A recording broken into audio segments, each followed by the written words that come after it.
Hello guys, कैसे हो आप सब। कल ना मेरे यहाँ अचानक से कुछ मेहमान आ गए और मेरा तो डिनर बन चुका था। मैं लाइव में आई थी आपको दिखाने गोभी का पराठा। तो आप विज़िट कीजिएगा, बहुत अच्छी ट्रिक थी। बट जब मेहमान आ रहे थे तो मैं सिर्फ उनको गोभी का पराठा तो खिला नहीं सकती थी, तो मैंने बनाई फटाफट से मटर पनीर। तो मटर को मैं पानी में चढ़ा दिया था और साथ में पनीर को फ्राई कर लिया। फटाफट से चढ़ाई लोहे की कढ़ाई, थोड़ी सी रंगत अलग हो जाएगी इसलिए, और गेस्ट को अच्छा लगेगा। तो मैंने जीरे का तड़का लगाया है, सिंपल देसी घी में छौंक रही हूँ, तेज पत्ता डाला, प्याज लहसुन टमाटर अदरक की प्यूरी बनाई। अलग अलग भूनने का बिल्कुल भी समय नहीं था क्योंकि उतना टाइम मेरे पास था नहीं, क्योंकि मैं लाइव करके खुद 6 से 7 बजे फिनिश की थी उसे। और अचानक से मैसेज आया था, कुछ लोग आने वाले थे, तो क्या बनाऊँ। तो फटाफट सोचा, फ्रिज खोला तो देखा मटर और पनीर रखा है, तो मटर पनीर बनाते हैं। राइस चढ़ा लेंगे, गोभी का पराठा था एक ऑप्शन में, और कुछ सलाद वगैरह काट लेते हैं। तो यहाँ पे ना प्याज लहसुन टमाटर को एक साथ ही भून लिया था जिससे कि जल्दी हो जाए। और यहाँ मटर चढ़ा दी थी। ये फ्रोज़न मटर नहीं है, ये नॉर्मल मटर है जो इस समय मार्केट में आ रही है। तो इसको चढ़ा दिया था बॉयल होने के लिए कि पकने में कम से कम समय लगे। तो आप देख रहे हैं मेरा किचन भी मैसी हो पड़ा है क्योंकि मैं अभी तुरंत लाइव करके हटी थी। और यहाँ मूली काट लेते हैं सलाद के लिए। अभी इस समय तो सलाद में रात में सिर्फ मूली ही एक ऑप्शन बचता है, बट कोई बात नहीं। टमाटर की चटनी थी, गोभी का पराठा था, बट फटाफट से मैंने बनाया मटर पनीर और प्रिपरेशन कर ली। और गेस्ट को ना बहुत अच्छा लगा क्योंकि ये बहुत अलग टाइप का मटर पनीर बन के तैयार था। जो एक रेड टमाटो कलर का जो मटर पनीर होता है ना, उससे कुछ हट के था और गेस्ट को भी बहुत अच्छा लगा। और मिर्चा कम से कम डालेंगे क्योंकि बच्चे भी थे साथ में। तो यहाँ देखिए मैं आटा भी लगा ली हूँ क्योंकि जो गोभी के पराठे वाला आटा था उसकी रोटी नहीं बनेगी, तो थोड़ा सा आटा लगा लिया था। फटाफट से काम चल रहा है, कितनी तेज़ी से काम चल रहा है आप खुद देखिए। तो फटाफट एक चीज़ साइड में रखते हैं, दूसरी चीज़ की तैयारी शुरू हो रही है। अब चूँकि टाइम कम था, मसाला भूनना भी ज़रूरी था, तो यहाँ पे ना मसाले को थोड़ा सा भिगो लेते हैं, तो ये ना बहुत जल्दी से फूल जाता है और फ्राई करने में भी इजी रहता है। तो हल्दी डाली है, हल्दी के बाद गरम मसाले डाले हैं, इसी में साथ में कसूरी मेथी डाल रही हूँ।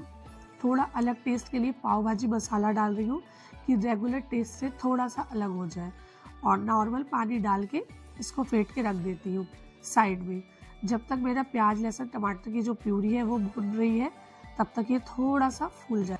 किचन को बाइंड अप करने के बाद जब काम बढ़ता है तो थोड़ा अजीब लगता है, बट कोई नहीं, गेस्ट जो थे वो बहुत इम्पॉर्टेंट थे।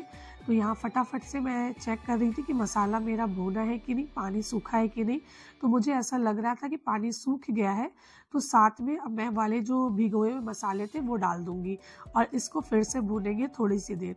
और ये बहुत जल्दी भून जाएगा क्योंकि मसाले जो है वो पानी में भिगोए हुए थे और जलने के चांसेस भी बहुत कम हो जाते हैं। आप चाहे तो मिल्क में भी इसको भिगो सकते हैं, बट थोड़ा सा कलर डिफरेंट हो जाएगा।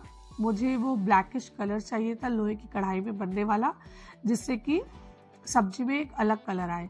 तो ये मुश्किल से 15 से 20 मिनट में सब्जी बन के रेडी हो गई थी क्योंकि टाइम बहुत कम था। मैं बार बार बोल रही हूँ, टाइम बहुत कम था मेरे पास। और मैं इसको अच्छे से भूनूंगी। आप देखिए मैं स्क्रैच कर रही हूँ, मसाला लगे नहीं, क्योंकि ये वाली जो कढ़ाई है लोहे की, ये थोड़ी सी पतली है, तो नीचे लगने के चांसेस थोड़े ज़्यादा बढ़ जाते हैं। और इसको भूनते हुए थोड़ा सा पानी डाल रही हूँ, गर्म पानी डाल रही हूँ क्योंकि कुकिंग प्रोसेस को स्लो नहीं करना है हमें। गर्म पानी डाल रही हूँ, जल्दी से जल्दी इसमें खौल जाएगी, मतलब बॉयल आ जाएगा तो पनीर डाल देंगे हम, क्योंकि मैं बिल्कुल नहीं चाहती हूँ कि गेस्ट आ जाए और मेरा खाना जो है वो बना भी ना रहे।